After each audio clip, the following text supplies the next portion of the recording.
Hello, welcome back. Yesterday was crazy hair day, and my hair is still pretty crazy. I haven't read a chapter in quite a long time, so what good readers do is they always check back, look, see if they can remind themselves.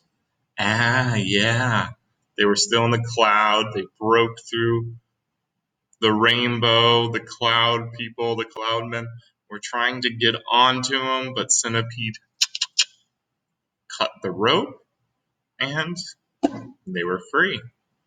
So let's continue. Chapter 29. It seemed like a long time before the seagulls were able to pull the peach away from the horrible rainbow cloud, but they managed it at last, and then everybody gathered around the wretched centipede and began arguing about the best way to get the paint off his body. Oh yeah, he got covered in paint and was hard.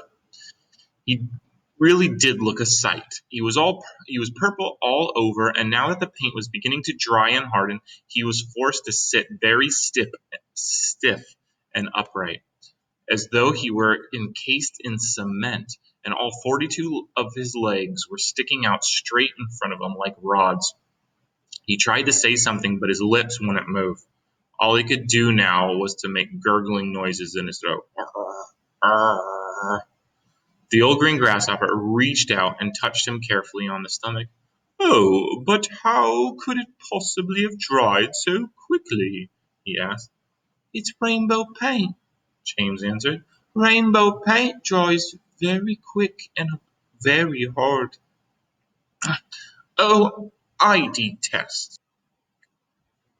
I detest paint," Miss Spider announced. "It frightens me. It reminds me of Aunt Spiker, the late Aunt Spiker."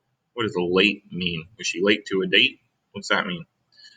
"I mean because the last time she painted her kitchen ceiling, my poor darling grandmother stepped into it by mistake when it was still wet, and there she stuck, and all through the night we could hear her calling to us, saying, 'Help, help, help!'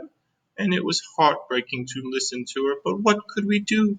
Not a thing until the next day when the paint had dried, and then of course we all rushed over to her and calmed her down and gave her some food. Believe it or not, she lived for 6 months like that, upside down on the ceiling with her legs stuck permanently in the paint. She really did. We fed her every day. We brought her fresh flies straight from the web. But then on the 26th of April last, Aunt Sponge, the late Aunt Sponge, I mean, again the word late, happened to glance up at the ceiling and she spotted her. Ah, a spider! Oh, no, this is Aunt Sponge. "Oh, a spider!" she cried. "A disgusting spider! Quick, fetch me the mop with the long handle." And then, oh, oh, it was so awful I couldn't bear to think of it. Miss Spider wiped away a tear and looked sadly at the centipede. "You poor thing," she murmured. "I do feel sorry for you." You think the others are feeling sorry for Centipede? Oh, there we go. There's a good picture. There's Centipede stuck in the paint, old green grasshopper, James, and Miss Spider. "Oh, it'll never come off," the earthworm said brightly. "Our centipede will never move again. He will turn into a statue, and we shall be able to put him in the middle of the lawn like a bird bath on top of his head. Oh, could try peeling him like a banana," the old green grasshopper said. Or, or rubbing him with sandpaper," the ladybug said. Now, if he stuck out his tongue," the earthworm said, smiling a little for perhaps the first time in his life, "if he stuck it really far, then we could all catch hold of it and start pulling, and if we pulled hard enough, we could turn him inside out, and we would have a new skin." There was a pause while the others considered this interesting idea.